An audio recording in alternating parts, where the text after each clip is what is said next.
right, another World Cup game, and we got a crucial game coming up. We got GXE representing US South. We got him going against MDragon of Spain. And as we saw with the situation earlier, we saw that US South is currently vying for a playoff spot after a rough start. They've really turned it around. Right now, Spain is currently in second place. So they are currently at the top of the standings, but I'm sure they would love to maintain the momentum and keep it going. So I arrived a little bit late, but we're just gonna catch up and then we will, hop into the current time of the match. So a look at the teams. So we got MDragon here rocking kind of like a kind of standardish team. It's almost like the standard six that we see. Some kind of a different addition in Dragonite. Like you don't see Dragonite as much, but I've been kind of seeing it more lately. Still a broken mind in my opinion. And then the rest of them are threats. You got threats all over the team. GXE is rocking kind of like a cool looking team with a Damaris. It's got Zamazenta and Gargantical. It looks like a very solid, balanced-ish type team. So we'll see how this goes. MDragon leads off with Baxcalibur. We see Amoonguss. Hop into King Gambit. We see a substitute coming out from the Baxcalibur. Very cool. Earthquake into Ironhead. Got to break the sub. He substitutes again. And then GXE stays in and Ironheads to break that sub. Now he switches out into the Great Tusk, which barely takes anything, indicating that it's kind of a bulky Great Tusk. He knocks off the Enamoris and knocks off the Choice Spect. So it was already going to be kind of hard for the Enamoris to do much. He has a Shuka Berry to take the Earth Power, which I'm sure he doesn't mind because that Shuka Berry was probably really meant for like a Great Tusk. Great Tusk comes back in off of the chilly reception into the King Gambit. He's able to get rocks up as the Amoonguss comes in. Amoonguss is going to be looking to sleep something. He winds up sleeping the Baxcalibur, which I'm sure GXE does not mind.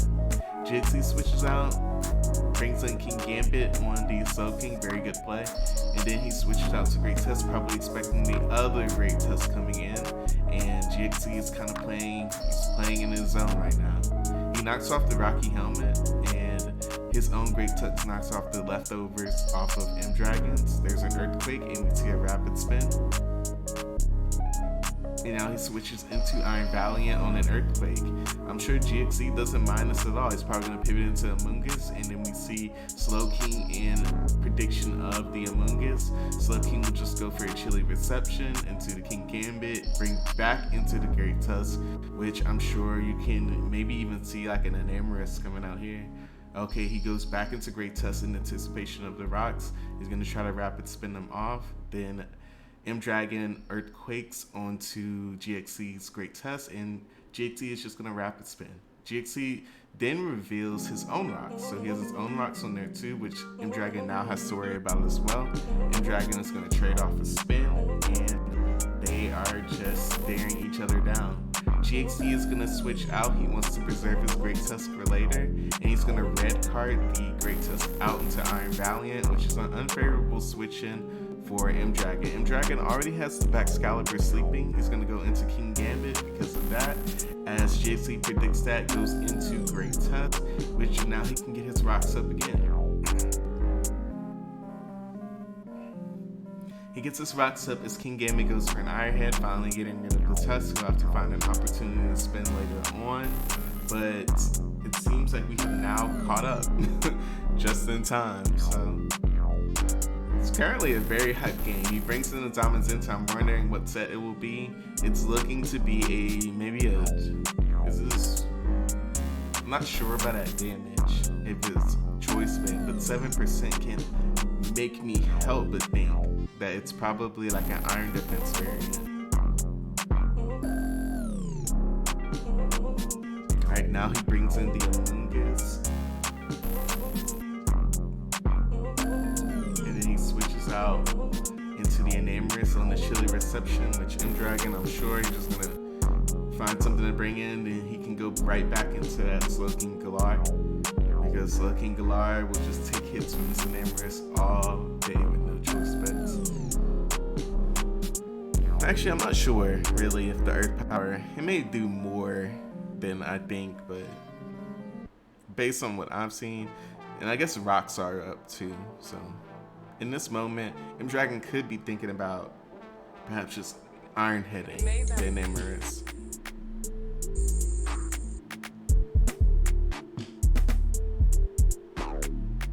So yeah, this is absolutely a pivotal game for the US South. Even still, regardless of the outcome, and then he does iron hit into the Zamazenta, but regardless of the outcome, it's still just impressive to me to kind of muster the courage to come back when you're down in a scenario.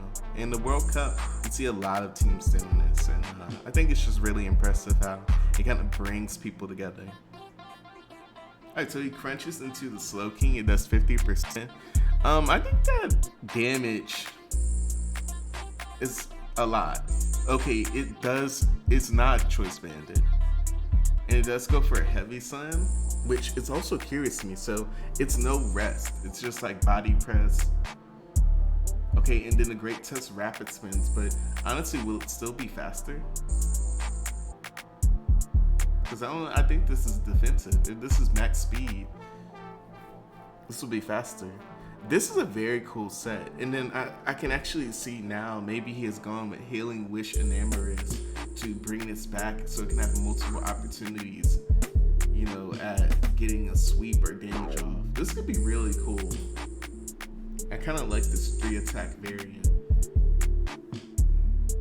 Yeah, I was using one where it was with crunch and body press and iron defense, and then also had rest, but you know, it's kind of passive in certain scenarios. Like if an Namorous came in, you know, it's not really taking too much.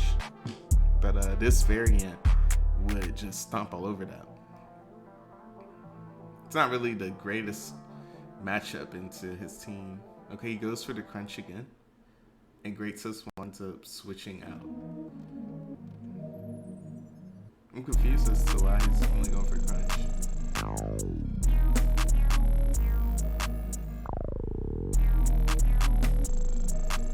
Maybe to not give Slowking a free switcher.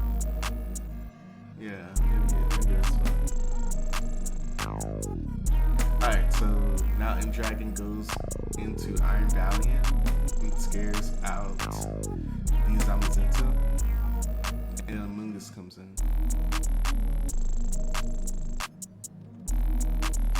So that was actually really good of GXE to switch out there, perhaps fearing that was a choice scarf, Iron Valiant.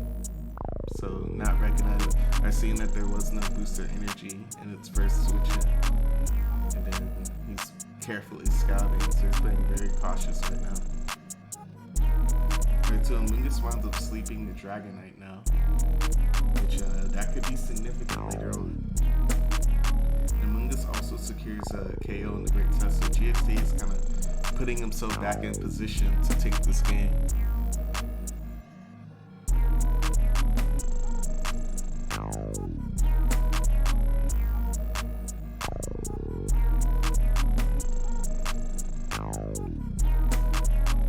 So Iron Valiant comes in on the Garganical. He switches out into Namorous on the close combat. You gotta be curious. Okay, so we were thinking that this was Scarf earlier, and right now you're thinking about a double here.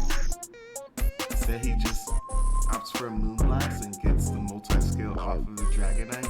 Then he goes back into Smogon Galar, predicts that, goes for the Earth Power. He's actually doing everything right now. He's doing everything right now. He's doing everything right now. GXE is putting himself in a position to take this.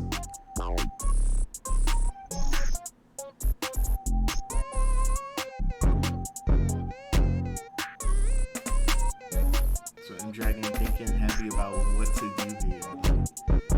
Do I just gotta sack my Slowking? I think he kind of has to preserve that and maybe go back out into Dragonite and sack that. But is just admitting to, GXE like, hey, I'm down. So it's kind of hard. Sometimes you just gotta let the timer go and kind of think about your win path. Like when you're in a game like this, sometimes you just can't really rush too much through it. And you got this timer going. So he winds up sacking Smogon. Perhaps what he's thinking is, I don't think MDragon has used that terror yet.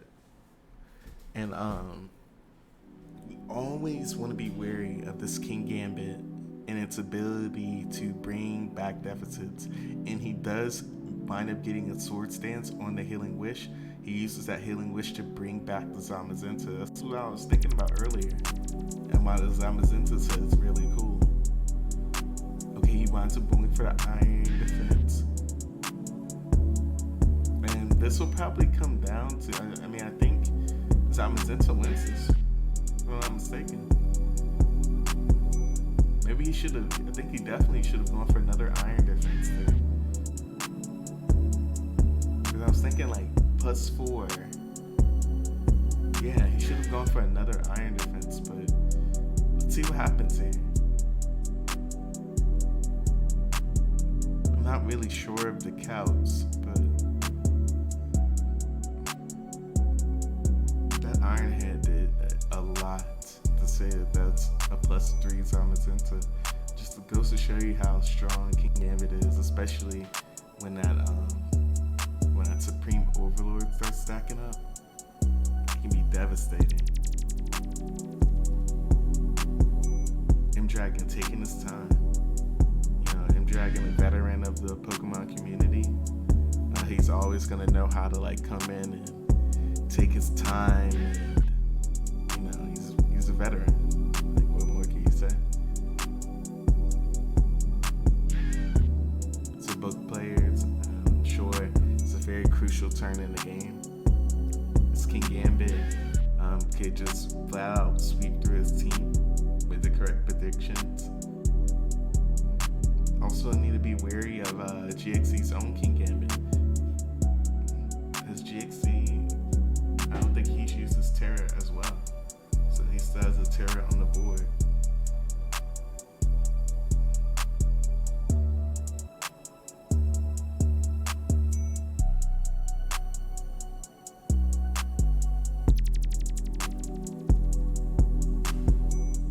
Yeah, MDragon is probably just like chilling right now in the calc. Significant amount of time you get here. So my opinion is, if you want to be like a tournament player, always use your timer. Make sure that you're thinking about your moves. Sometimes there's even a psychology in the timer. Alright, so here we go. We see GXE going for the body press, and as we would expect, MDragon taking it out with the Iron Head. So now comes in the next layer of mind games in this end game, as GXE has a King Gambit of its own. Now, King Gambit it's a fierce Pokemon. Let's put it like that. Even staring into a +4 mon, it's like it's not even over yet.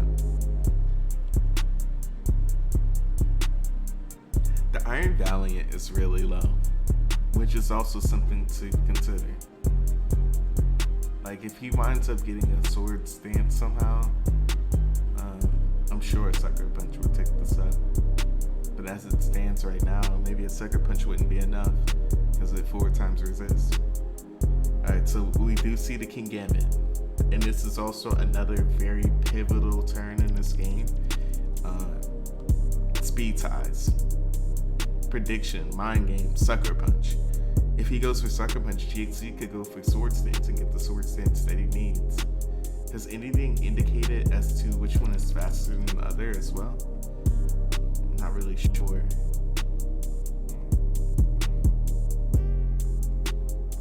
Let's see.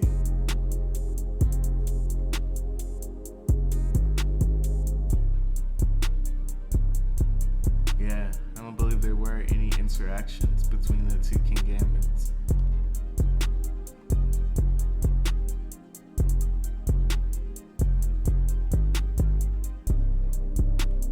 So there's no way to really know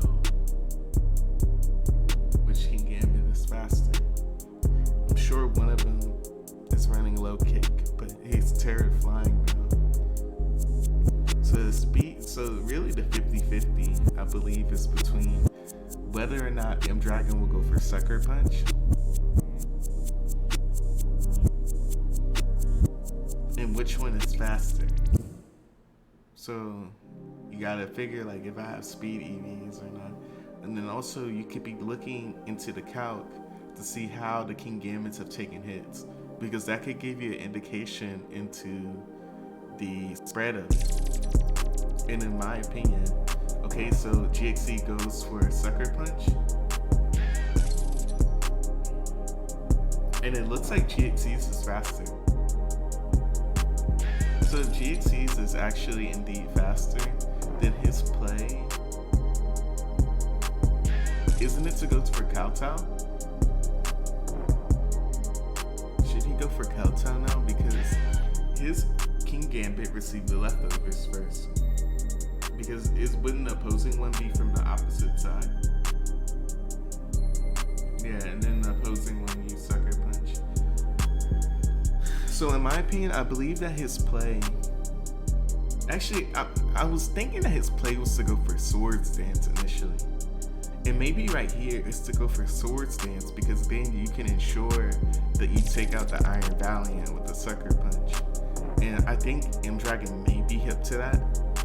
So you may see a Kowtow from MDragon here. There's a lot of mind games going on right now. But my initial thought is for him, yeah, and then GXE gets it right. He goes for the Sucker Punch instead, and he winds up getting that off there. So he preserves that, and he reveals himself to be Terra Fairy, and GXE will win the game, and US South is one step closer to the playoffs. Wow, what a game. The Terra Fairy coming in very handy.